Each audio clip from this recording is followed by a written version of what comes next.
Hey everybody, it is time for 5v5 again, and I'm not going to do a whole breakdown of my set of priorities for 5v5. I'm just going to go over my characters. Those videos are out there if you want to go see them, but I'm still going to be using this same kind of philosophy where I'm offense heavy, I'm picking offense first, and these squads are subject to change based on your opponent when you scout them. But I have my squads set up, or at least a lot of them set up as what specifically I need them to counter that I expect to see. I'm probably around the top 400 now, so I expect to see a lot more Jabas, especially since there's been a lot of time for people to get them, and Kylo Ren is the best for that, so I have this set up for him. It kind of makes me lose out on a good first order TIE pilot team, because what he really wants with him is Hux and Sith Trooper, and then a couple others. But this is the best team to go against Jabba. If my opponent doesn't have Jabba, I'll probably use Kylo Ren to solo something, and maybe have the first order TIE pilot team and throw it on defense or something. But last season, I thought I'd be able to take Lord Vader with Supreme Leader Kylo. I was just naive enough to think that 3v3 viability would transfer to 5v5, but it doesn't, and that's why I have this Rey team set up. And I didn't have this as in its current form at the beginning of last 5v5. I didn't have the dash datacron that you need to take care of the insane Lord Vader datacron, and I didn't even have IG-11 or Queel geared. I didn't use them. I didn't have these Zetas, but I finished these off, and it's a massive help. I eventually got IG-11 in 5s, but I was using Cat instead of Queel, and Queel is viable, super viable. I haven't lost an arena matchup yet. I'll probably do one at the end of the video just to show it off. But I got it clocked real good, where Dash is just, Dash is going to take his million turns, but he'll have Lifeblood on for most of those, and then I go right into Whistling Birds with Beskar Mando. Whenever he gets his extra turn or turn meter from someone going low, I don't do the heal. I just go straight into Whistling Birds and let that stack up to 20. Right before he uses it, I get Lifeblood on him with Rey, and it makes it extremely smooth. IG-11 cleanses everything constantly, which is very helpful, and sometimes Lord Vader even dies to those dots, even though he's a Galactic Legend. So these two are to counter kind of the best defensive teams out there. What am I doing? No, I don't want that. And then this team, I think, should still be able to handle Rey, unless there is Dash on the team. So if it's just a standard Rey Ben team, which it probably won't be. Usually if I see it, it'll have Dash, and then I'll have to use Sith Eternal Emperor. But this is great for a lot of other stuff. It's great for mirror matches. Mirror matches are trivially easy when you have the cooldown Datacron, which is lasting just for this season, and then it's gone. But this is just a nice team on offense. I really enjoy using it. Probably won't end up using GK, but it depends. I don't know if I'll use them with JMK or not. And then this Darth Vader team is named JMK Duty.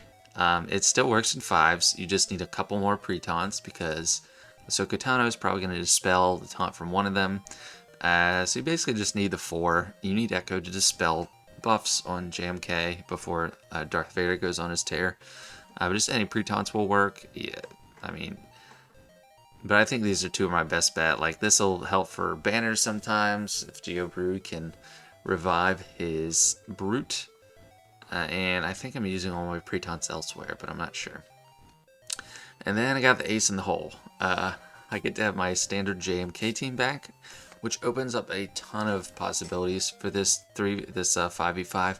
Last season, when I had to use Commander Ahsoka Tano in order to beat Lord Vader, I had a really weakened JMK team, and I could barely take out anything. I lost to Malgus one time. I beat him a couple times, but I lost to him, and Cat she completely transformed this team, and it is just a force to be reckoned with. It'll be nice to have it on offense.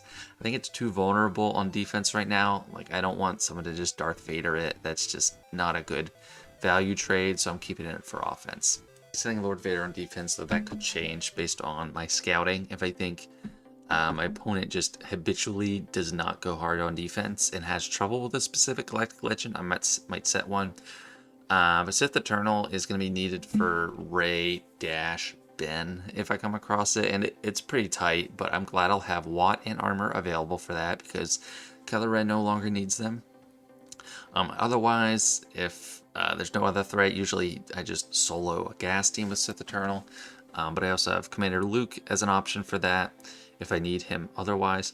JML, I still like to put Jedi Knight Luke with Jedi Master Luke and all these kind of non-Old Republic Jedi. But if I come across a Kylo Ren, a Supreme Leader Kylo Ren that I think is beatable, I'll just use Jedi Knight Luke with this team and switch it up. Put old Ben over here, put Jolie up here, get rid of Juhani altogether, bring Herbert Yoda down here.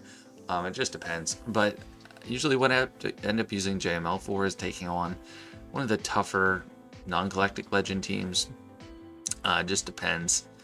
But he doesn't have as many like other Galactic Legend counters as a lot of people.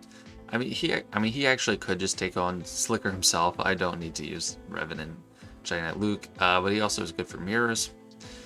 And next we got some classic offensive teams. Bad Batch, of course. Usually it's taking out Qui-Gon or something, or Grievous if they still set that and it's not BB-8. And then Imperial Troopers. I'm not trying to take Jabba anymore with this team. I'm just using Slicker for it. It worked for a little bit for a brief period when people didn't have the right datacrons and they didn't have the teams completely built up. I mean, I still think like a fully built up team could lose to Troopers if you mod them right. I think Dark Trooper needs more health because it was way more easy when I put extreme amounts of health on him, because he doesn't get the benefit of protection joining his health pool, kind of annoyingly. But this will just, I'll be using this to if I can outspeed anything and just blow right through it. Iden Versio and Wampa. I love Iden against Rebels. I don't know if CLS will be as good of a target in 5s as it was in 3s, but it was very good in 3s. She can take out Mon Mothma with great ease. And then Wampa, I don't get to use them as much in 5s as I do in 3s, but I'll just be looking for any opportunity to use him. And lastly, got CLS and Mon Mothma, as pointed out in the name, she's vulnerable on defense, so she's just for offense. She should get pretty good banners in a cleanup or something that requires just you staying alive. So I'm not sure exactly where I'm going to use her yet, but I do remember last season, a lot of times I'd look up counters for something and it'd be like, oh, Mon Mothma. And I didn't have her available because I set her on D. So maybe I'll make use of that, but she's kind of more of a leftover team because I have more than 11 teams above her. And Commander Luke, I mean, he's great for a lot of stuff. Having the shoot first and stun is valuable no matter what. I think he is a little bit more vulnerable in defense than he used to be. I think if Iden can still chew him up and spit him out, then it's definitely not worth putting him on defense. And he can take out gas. So if I need Sith Eternal, if I face a Ray Ben Dash team and a gas team, I want to have him CLS available for that for sure. I'm going to go over the defense. I'm going to give any possible opponent an advantage and let you look at my whole defense, although I do change it up based on scouting, so I might have a different setup if I face you and you're watching this. But I like to set Radis on defense on the front wall, Lord Vader, Sortie, and Traya. The thought behind Lord Vader is this is a team that people possibly could just get stuck on or lose battles, and they want to try to conserve other stuff for what's on the back wall. I've even seen top players fail on this because I got 57% dodge, so I don't like my level 3 on that, by the way. But yeah, this team, I mean, it has the chance to actually stop good opponents, or they take a 2-shot and then I get an advantage because I'm playing to 1-shot Lord Vader. And then Radis, he might not be viable anymore on defense. I'm just going to see how it goes. But I got a lot of good stats on him. A lot of armor, a lot of tenacity, protection, health, which he loves. I mean, him right now, he's kind of a brick wall. He's got over 100,000 both health and protection, 361 speed, 219% tenacity. It's going to be tough to get through him. And bounty hunters are a good counter, but I don't know. I'm just going to see how the first round goes. And if I need to, I will move him. Treya with Savage and Dooku works very well. Last season I constantly got holds with it. Sometimes they just couldn't get through it, even at the higher end of Kyber 1.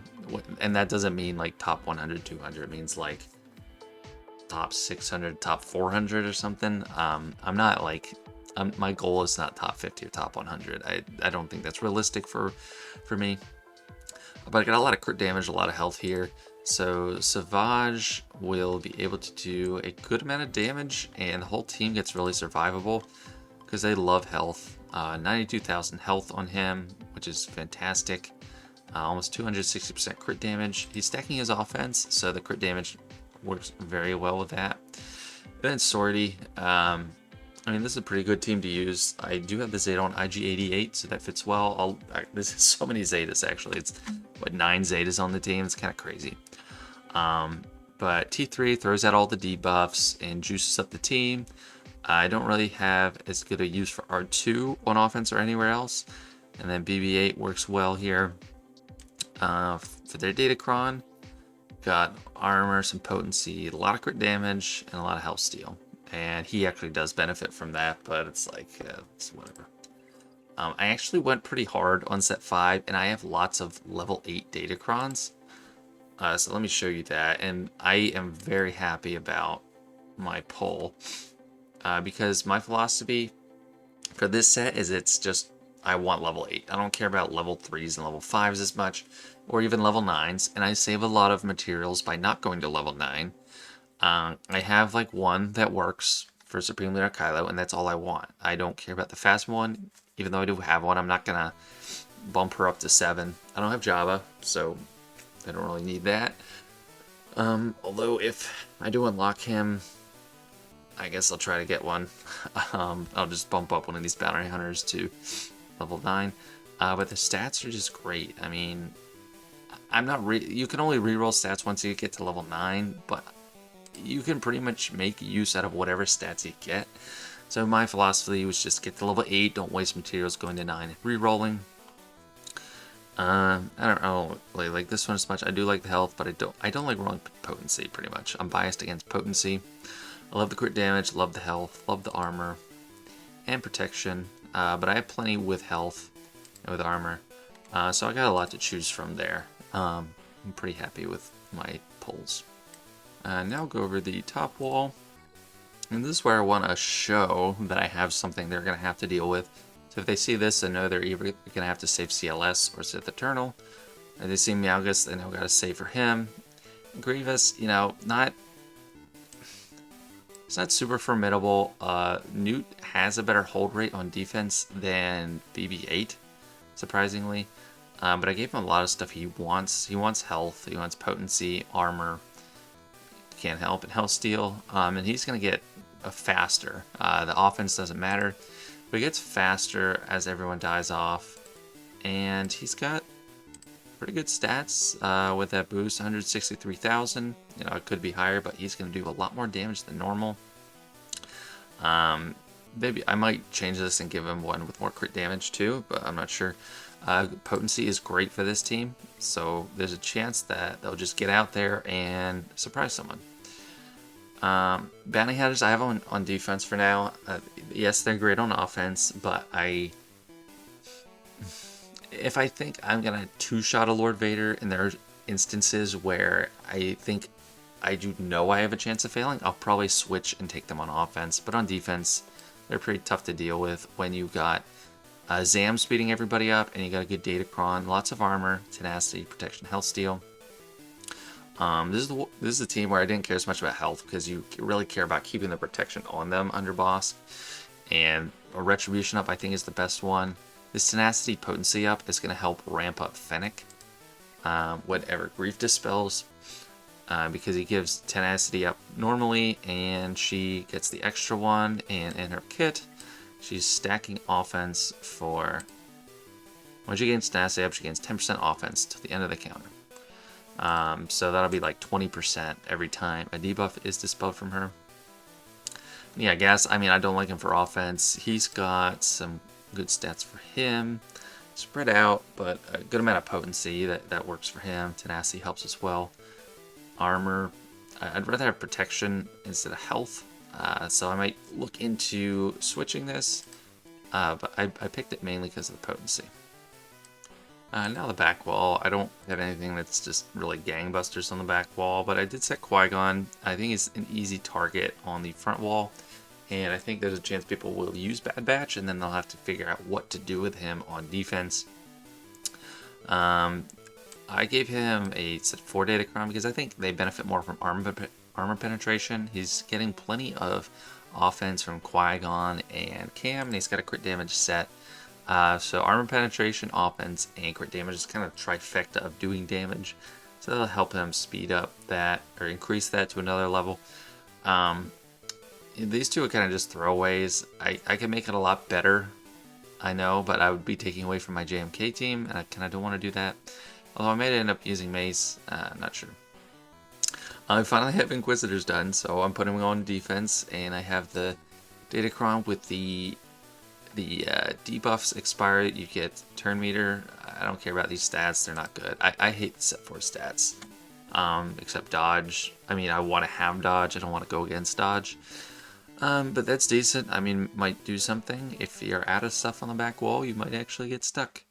And since Rey is leaving the Resistance to fend for themselves, I stuck Ben with them, and to give them any kind of chance of surviving, I gave them my best dodge, Datacron. Armor penetration is kind of wasted on them, but it's mainly for the dodge, and they'll get offense up if they do dodge. I don't know how this will work. Finn is like okay speed. I think 30-30, it's pretty good for him, so I might have a chance of stopping something. I don't know. That might be tricky with JTR if she keeps dodging all the time, and then Ben. So we'll see how that goes. But that is my back wall, and I might change it up based on scouting, so don't rely on this if you're going against me. But on defense, I like to keep everything on offense, or for ships, I like to keep everything on offense nowadays. I said Negotiator. This is still, a decent team. If they go really light on offense, they might have trouble. Empire, good on defense, and Radis is a banner stealer. I don't really see anyone get stuck on these, but that's not my objective. I'm not trying to win on the ship defense field, because I only have a 6-star profundity. I should be able to get 7-star on New Year's Eve, so that would be nice finally. But yeah, that is all my defense. As I mentioned earlier, I want to just do a quick arena match against Lord Vader to show how it works in 5s with this team. This is the best dodge Datacron to phase available at the current moment. He's got the stacking, crit damage, and the ultimate charge. I find that one kind of the easiest to deal with, because when Lord Vader goes into ultimates, it's honestly kind of helpful to me in some ways. But mine is bonus turn, stacking offense for critically hitting, which is very nice. Accuracy up, just for safety. I got some armor penetration, which also helps a lot because dash does physical damage. And I gave him the accuracy arrow that I had on Supreme Leader Kylo. I only have one good one to go around, but it's working pretty well for me. And I'll just show you what I mean by I clocked the, the whistling birds right, and it goes very well. I can full auto this in arena, and I know the comps will be different. Some of Gideon can kind of make it a little bit more difficult, but I get him weak, get extra turn, I just start gunning down Royal Guard, and yes, he's R5, so go to Whistling Birds right away. Yes, he's R5, but he's not, but I mean, I get through him so easily, and I'm not worried about him going down. I could get a few more hits out. Piet already went, so I'm just going to go ahead and do the Mechanic Savvy. Usually Piet just dispels, but that's not something I'm going to have to worry about in Grand Arena. Just do this, get the Lifeblood on him. He goes into Ultimate, I get another hit with Dash, weaken him, even more hits. I like the basic over the first special anyway. Get this, weaken him a lot, go into Ultimate with Rey. He can't do anything. He's not healing up because he's not using his first special, which actually heals him up, and then he's dead. That's usually how it goes. The hardest versions of him are the thick one, where he takes less damage and he has more health and protection from the level 9. And then also the level 3 can trick it up if it's recover 2% health anytime they take damage or something, or when they take percent health damage, because all the dots from IG-11, he completely heals up all the way. One time he went from like red all the way to the top, because that actually works for him. So that's how that works. I'm not really worried about this anymore, although I could eat my words and come across someone with 100% dodge or something. Well, I did come across that once. I came across that. I don't know if it was 3s or not. Yeah, I think it was 3s, but it was, I mean, it worked. I got through it. But anyway, that's the video. Let me know how you're planning for 5v5, and hope to see you next time.